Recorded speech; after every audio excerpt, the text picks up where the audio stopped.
ఆ డబ్బుతోటి ఈ రోజున మీ అందరికీ ఓట్లు కొనడానికి ప్రయత్నం చేస్తూ ఉన్నాడు. మీరు దయచేసి దీన్ని ఆలోచించండి. ఆడపడుచుల పసుపు కుంకాలు తీసేస్తున్నాడు జగన్, కల్తీ మందు పెట్టేసి. దీనిని మీరు చాలా చాలా తన్ని తగలేయండి. వైసీపీ నాయకులను చెప్తున్నాం, దయచేసి మీరు బాధ్యత తీసుకోండి. యువతకి చెప్తా ఉన్నాం, ముఖ్యంగా యువతకి, మీరు పోరాట పటిమ లేకపోతే, మీరు ఆలోచించకపోతే 2019 ఎన్నికలు ఎట్లా అయిపోయినాయి చూడండి. 2024 5 సంవత్సరాలు కాలచక్రం కిరణం తిరిగిపోయింది. డిగ్రీ ఉన్నవాళ్ళు ఈ రోజున ఉద్యోగాలు లేకుండా అయిపోయారు. మనకి నరేంద్ర మోదీ గారు చెప్తాను 2047 అని. ఈరోజు దారి పడుతూ ఉన్న చిన్న చిన్న పిల్లలు, వేదిక పైన ఉన్న చిన్న పిల్లలు అందరూ కూడా 2047కి మీరు 30 ఏళ్ళు వచ్చేస్తాయి. మీ అందరికీ బలమైన ఉద్యోగాలు కావాలి, ఉపాధి అవకాశాలు కావాలి. ఇక్కడున్న ఎమ్మెల్యేలు మనకి జగన్ వీళ్ళు డబ్బులు సంపాదిస్తే సరిపోదు, అడ్డగోలుగా దోచేస్తా ఉన్నారు. మనకు కావాల్సింది త్రికరణ శుద్ధిగా మీకోసం నిలబడే ప్రభుత్వం. మేము మీకోసం నిలబడే వాళ్ళం, పదవుల కోసం ఆశించే వాళ్ళం కాదు. చంద్రబాబు గారి కానీ పాప ఆయన కూర్చొని ఆయన స్థాయిని ఆయన తగ్గించుకున్నారు రాష్ట్ర ప్రజల హితువు కోసం. నాకింత బలం ఉండి నేను కూడా నా స్థాయిని తగ్గించుకున్నాను. భారతీయ జనతా పార్టీ కూడా అలాగే వాళ్ళ స్థాయిని తగ్గించుకున్నారు.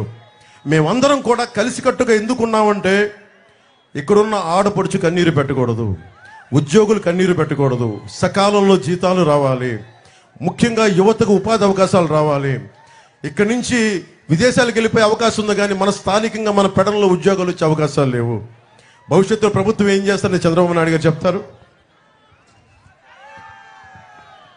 కృష్ణా జిల్లాలో ముఖ్యంగా దాదాపు నాకు జనవాణి కార్యక్రమంలో 56 ఫ్లోరైడ్ ప్రాంతాలు ఉన్నాయి. ఎక్కడో మేము ఉద్దానంలో నుంచి విన్నాను, కానీ మనకి కూడా కృష్ణా జిల్లాలో కూడా వచ్చేసినాయి అని. దాదాపు 40 లక్షల ఇళ్లకి కనీసం మంచినీటి సౌకర్యం లేదు.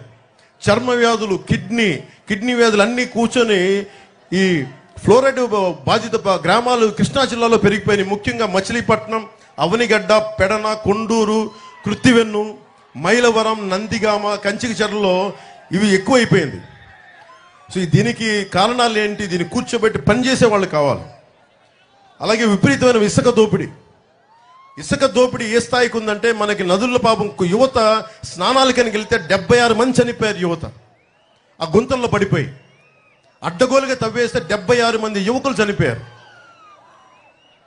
సీఎం ఇంటి పక్కనే ఉంది, జగన్ ఇంటి పక్కనే ఒక ఇల్లీగల్ రీచ్ ఉంది, ఇల్లీగల్ శాండ్ రీచ్.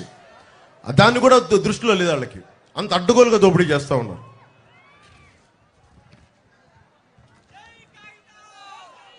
అలాగే కాంట్రిబ్యూటరీ పెన్షన్ స్కీమ్ గురించి ముఖ్యంగా ఉద్యోగులకి సంవత్సరం లోపు ప్రతి సమస్య మీద మేము సభల్లో దీని మీద డిబేట్ పెడతాం. దీనికి సంవత్సరం లోపు ఒక బలమైన పరిష్కార మార్గం కనుక్కుంటాం. అలాగే డిఎస్సి కూడా మనకి చంద్రబాబు గారు చెప్పింది కూడా రాగానే మొట్టమొదటిగా చేసేది మెగా డిఎస్సి, యువతకు ఉపాధి అవకాశాలు. దాని మీదే ముందు ప్రభుత్వం తీసుకొస్తుంది. అలాగే టీచర్లకు కూడా సారా వ్యాపారాల దగ్గర, మనకి సారా షాపుల దగ్గర కూర్చోబెట్టి టీచర్లని మేము అవమానపరచాం. టీచర్లని గురుర్ బ్రహ్మ గురుర్ విష్ణు అని చెప్పి మేము గౌరవించుకుంటాం. మనస్ఫూర్తిగా తెలియజేసుకుంటూ జగన్కి ఒకటే చెప్తా ఉన్నాం, నువ్వు చాలా బాధపడతా ఉన్నావు జగన్.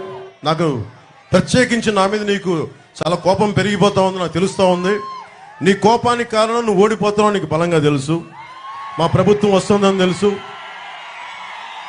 వచ్చాక ఒక్కొక్క రౌడీ, వైసీపీ రౌడీ ఎమ్మెల్యే, మాజీ ఎమ్మెల్యేలు అవుతారు. కాబట్టి యువతని, మహిళల్ని అడ్డగోలుగా మీరు ప్రజా సంపదను ఎలా దోచారు, మనకి ప్రకృతి వనరులు ఎలా దోచారు, మీ అందరినీ ప్రత్యేకించి మీకు శిక్ష పడేలా చేస్తామని మనస్ఫూర్తిగా తెలియజేసుకుంటూ, పెడన నియోజకవర్గ ప్రజలందరికీ, అన్నదమ్ములందరికీ, ఆడపడుచులు ప్రతి ఒక్కరికి కూడా మేము మీకు అండగా ఉంటాం. మా కూటమిని గెలిపించిన మనస్ఫూర్తిగా కోరుకుంటున్నాం.